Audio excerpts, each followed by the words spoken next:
Hola, continuemos. Fíjense, esto que está aquí es una representación en forma de red ecológica de un monocultivo de maíz, donde este nodo representa al maíz. Estos nodos, por ejemplo, son insectos que se alimentan del maíz, estos son microorganismos que pueden causar enfermedades del maíz, es decir, cada nodo representa una población de una especie diferente. Los vínculos representan interacciones ecológicas, los colores de los vínculos, diferentes tipos de interacciones ecológicas, por ejemplo, en amarillo competencia, en rojo contramensalismo, que ya sabemos que es lo mismo que decir una interacción de víctima-explotador. Esta imagen que está aquí, esta red ecológica, representa un conuco. Un conuco, ustedes saben, es un sistema de agricultura ancestral de Venezuela. Es el sistema de agricultura ancestral más importante de Venezuela. En este caso, son sistemas multidiversos. En este caso es un conuco jibi. Los jibi es un pueblo indígena que vive en el sur de Venezuela y en la región fronteriza en Colombia. Y entonces, bueno, vemos que esta imagen se contrasta con la anterior. Pongamos una al lado de la otra para compararlas, ¿verdad? Bueno, una primera cosa es saber que en términos de agrobiodiversidad tienen el mismo número, es decir, tienen la misma riqueza. En ambos hay 16 especies.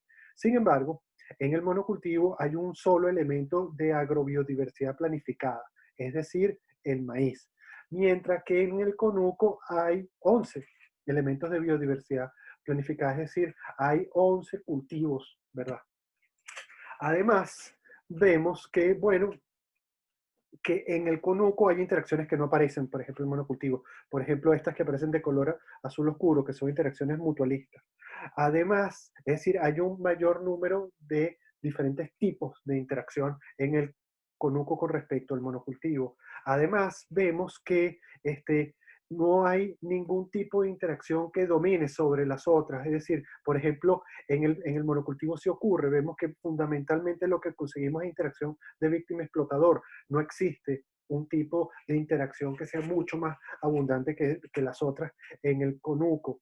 Y además vemos que en el conuco hay muchas más interacciones que las que hay en el monocultivo. Esto es algo importante. Y sobre todo, en el conuco no hay ninguna especie que acapare las interacciones como si ocurre en el monocultivo, donde la gran mayoría de las interacciones involucran el maíz, y como la gran mayoría de las interacciones son de víctima explotador, bueno, son interacciones en las cuales el maíz juega el rol de víctima, es decir, donde el maíz es el alimento de otras especies.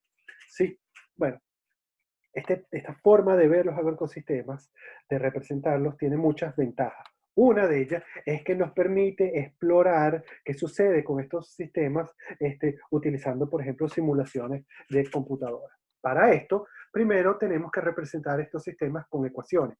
Ahora, ¿cómo hacer esto? Bueno, lo primero que tenemos que hacer es construir una ecuación por cada uno de los elementos del sistema. ¿Y qué tipo de ecuación utilizar? La forma más común de hacer esto es utilizando las que se conocen como ecuaciones de Loca-Volterra generalizadas, donde aquí en esta sumatoria, los términos que se incluyen en esta sumatoria, involucran las especies con las que interactúa la especie que estoy describiendo con la ecuación particular. Veamos, supongamos que tenemos este sistema que está aquí, ¿verdad? Esta red, que la podemos representar de esta manera, donde, por ejemplo, 1 representa la población de esta planta, 2 la población de esta planta, 6, por ejemplo, es la población por ejemplo, de vacas, ¿sí? Bueno, entonces, ¿qué es lo que uno hace? Uno construye una ecuación de Loca-Volterra generalizada por cada uno de estos, de las especies que hay en el sistema. Entonces, por ejemplo, vamos a suponer 1, que es esta planta que está aquí, con quien interactúa, vamos a suponer que tiene una interacción consigo misma de competencia intraespecífica, es decir, que hay este término, es el efecto que tiene ella sobre ella misma, ¿verdad? Pero también la especie 1 interactúa con la especie 3, la 3 se la come, ¿verdad? Interactúa con la 4, interactúa con la 5 e interactúa con la 6. Si hacemos lo mismo para la especie 2, entonces, bueno, interactúa consigo misma por competencia intraespecífica, interactúa con la especie 5, interactúa con la especie 6, y se hace esto mismo para todo el sistema. Es decir, se construye una ecuación por cada una de las especies que hay. Imagínense que de repente ustedes se dan cuenta, oye, no nos habíamos dado cuenta que la especie 4 con la especie 5 interactúan y además es una interacción de competencia. ¿Cómo incluir esto? Bueno, buscamos qué son las especies 4 y la especie 5, bueno, buscamos sus ecuaciones y lo que tenemos es que incluir un término, ¿verdad? Que son estos que están aquí, que involucre la interacción de la especie 4 con la 5 y de la 5 con la 4. Si hacemos eso, ¿verdad? Estos son los resultados que obtenemos. Vean ustedes que está aquí. Esto que está aquí es cómo cambian las densidades de las especies que hay aquí a medida que pasa el tiempo.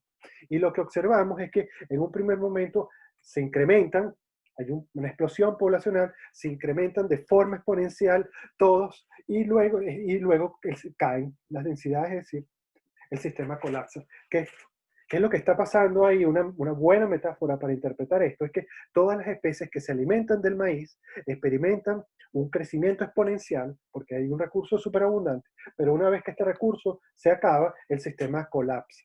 Es decir, hay crecimiento exponencial y el sistema colapsa. Como ya hemos visto, estos sistemas que sobresimplificado ecológicamente, que no tiene mecanismos de regulación interna, terminan colapsando. Ahora, ¿qué ocurre en este sistema más complejo?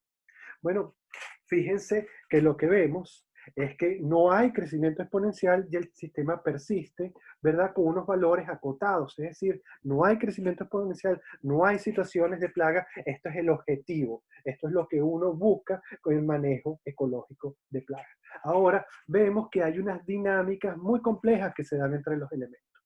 Bueno, fíjense que son dinámicas similares a lo que hemos estudiado nosotros para el caso típico de las oscilaciones que se dan en las interacciones de víctima-explotador. Y de hecho, aquí lo que está ocurriendo en estas dinámicas tan complejas que pueden ser inclusive caóticas, bueno, es que tenemos sistemas como estos, ¿verdad? Por ejemplo, diversos sistemas de víctima explotador que están acoplados entre sí, que también pueden estar acoplados con otros sistemas tipo de mutualismo y generan estas dinámicas tan ricas y complejas, pero que se encuentran acotadas, es decir, que no experimentan explosiones poblacionales, y es el objetivo de nosotros acá. Ahora, es muy importante darnos cuenta que los dos sistemas tienen la misma biodiversidad, sin embargo funcionan radicalmente diferentes. Y esta diferencia en su funcionamiento, ¿a qué se debe? Bueno, si tienen la misma biodiversidad, pero son muy diferentes en las interacciones, se debe a la arquitectura de las interacciones, a la topología que tienen estas interacciones. Es decir, no solamente basta con incrementar la biodiversidad, sino es igualmente importante las características, la arquitectura que hay en las interacciones entre esos componentes. Bueno, fíjense ustedes que la situación puede ser bastante más compleja en términos del número de especies que participan y las interacciones que se dan, y como vemos en esta imagen, y además darnos cuenta que estas redes típicamente tienen una estructura interna, tienen compartimentos, ¿verdad? Por ejemplo, este involucra a las plantas, los áfidos y los parasitoides de estos áfidos. Esto es típico y esto está muy relacionado con el funcionamiento del sistema y con la posibilidad de que estos sistemas persistan en el tiempo. Ahora, fíjense ustedes, hemos visto ejemplos concretos de agroecosistemas particulares, pero ¿qué tal si uno quisiera conseguir información general que nos permitiera aplicarla a cualquier caso, no a un agroecosistema particular? Por ejemplo, el conuco venezolano, bueno, funciona bien en un lugar particular, pero no necesariamente tiene que funcionar igual de bien en otro lugar, porque de repente algunas de las especies que involucran ni siquiera son viables en ese otro lugar. Bueno, ¿cómo conseguir información general? Bueno, uno lo que puede hacer es plantear sistemas similares de ecuaciones, pero ya como pensados como con entes matemáticos abstractos, y evaluar heurísticamente a través de exploraciones numéricas cómo funciona esto. Si uno hace esto para conseguir patrones generales, uno lo primero que consigue es que es muy importante para que estos sistemas sean persistentes en el tiempo, mantengan dinámicas acotadas, es que tiene que haber una alta proporción de interacciones positivas. ¿Cómo hacer esto? Bueno, incorporando en los sistemas flores, incorporando en los sistemas microorganismos eficientes, benéficos en el suelo, ¿sí? Otra cosa que nos interesa, bueno, ok, si vamos a tener sistemas multidiversos, bueno, ¿cómo va a ser la abundancia? O sea, ¿qué tantos va a haber de cada uno de las diferentes especies que vamos a hacer? Bueno, si nosotros exploramos también de esta forma abstracta, lo que conseguimos, que es lo que estos sistemas que se mantienen, que son persistentes y que tienen dinámicas acotadas, tienen distribuciones de abundancia en tipo Presto. Esto lo que quiere decir es que hay una o pocas especies que tienen abundancias muy grandes y otras que tienen abundancias muy bajas, y lo cual es una buena noticia porque nos dice que podemos tener sistemas donde hay uno o dos cultivos principales en altas densidades y otro, un conjunto de otros cultivos en densidades menores. Otra cosa es cómo tienen que ser las interacciones entre los diferentes componentes. Bueno, estos sistemas que persisten en el tiempo con dinámicas acotadas tienen arquitecturas de interacciones tipo aleatorias. Eso quiere decir que básicamente todas las especies tienen más o menos el mismo número de interacciones. Ahora, ¿cómo lograr esto? Esto es realmente el paso más complejo en toda esta historia. Bueno, porque ciertamente uno puede incorporar elementos de biodiversidad y uno sabe algunas de las interacciones que van a tener. Por ejemplo, uno incorpora hongos formadores de micorrizas y uno sabe que va a tener una interacción positiva mutualista con las plantas. Pero ese organismo también va a tener otro conjunto de interacciones. Bueno, lo que nos interesa aquí es que cada organismo tenga más o menos todos tengan el mismo número de interacciones. ¿Cómo lograrlo? Bueno, no es sencillo, pero una primera aproximación es que mientras uno incorpora más biodiversidad al sistema, hay un mayor número de posibles interacciones. Eso no quiere decir que son eh, interacciones que van a suceder realmente, sino es potencialmente pueden suceder. Una sola especie, ¿cuál es el número de interacciones que puede, interespecíficas que puede tener? Cero. Entre dos, dos. Pero vean cómo se va a medida que yo incremento el número de especies, cómo se incrementa el número de interacciones. De hecho, vean ustedes cómo ocurre. De esta manera, en la medida que yo incorporo más biodiversidad al sistema, hay mayor posibilidad de que surjan interacciones y de que se produzcan los mecanismos complejos que está detrás de estas redes que permiten que se mantengan acotadas las densidades poblacionales, es decir, que no ocurran crecimientos exponenciales y que los sistemas persistan en el tiempo.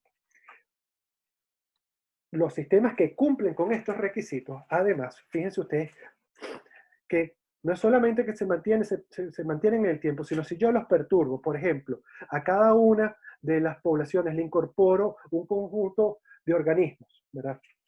Vean ustedes que esto aquí es la perturbación y al poco tiempo después de ocurrida regresa a su funcionamiento original. Si yo la perturbo de gran manera, hago que todos las cambio a una sola densidad y, y dejo que el sistema avance, vean que regresan rápidamente a sus densidades preperturbación. Puede ocurrir que alguna especie se extinga, pero típicamente son muy pocas. En términos de porcentajes, nunca sobreviven menos del 90% de las especies, y eso es lo que nos dice que estos sistemas diseñados bajo estas características son fundamentalmente sistemas resilientes. No es decir, no son solamente sistemas que persisten en el tiempo con dinámicas acotadas, sino que además si yo los perturbo, ellos regresan a su funcionamiento original. Estas son todas características muy deseables de sistemas este, este, agroecológicos. Entonces, ¿verdad? ¿Cómo funciona la cosa? Nosotros lo que queremos, en términos de nuestro ideal, de nuestros objetivos, es pasar de sistemas como estos, con crecimiento exponencial que colapsan, a sistemas como estos. Hemos visto que eso está muy relacionado con la arquitectura de las interacciones que hay dentro de estos sistemas. Nosotros vimos que esta arquitectura de interacciones la podemos representar con sistemas de ecuaciones de este tipo. Sin embargo, también nosotros vimos en este curso, hemos visto que cualquier grafo puede ser representado como una matriz, donde los elementos, las entradas de la matriz representan las diferentes interacciones que hay entre los elementos del sistema, entre los nodos. Es decir, en este caso, entre las especies del agroecosistema. Bueno, Eso nos permite a nosotros representar estos sistemas en términos de álgebra lineal y hacerlos de forma discreta, y de esta manera nosotros lo que vemos es que representamos los sistemas de esta manera y vemos cómo funcionan. Y entonces nosotros podemos ir, ¿verdad? Incluyendo, quitando interacciones hasta que finalmente conseguimos sistemas que tienen el comportamiento que nosotros deseamos, y de esta manera, en un primer análisis cualitativo de estos sistemas, saber cuáles son los mínimos elementos que nosotros necesitamos para que el sistema tenga las características que nosotros esperamos. Bueno, sin embargo, esto se puede hacer de una forma mucho más sofisticada, como vamos a ver en videos, en próximos videos, pero con esto termino este video. Muchas gracias.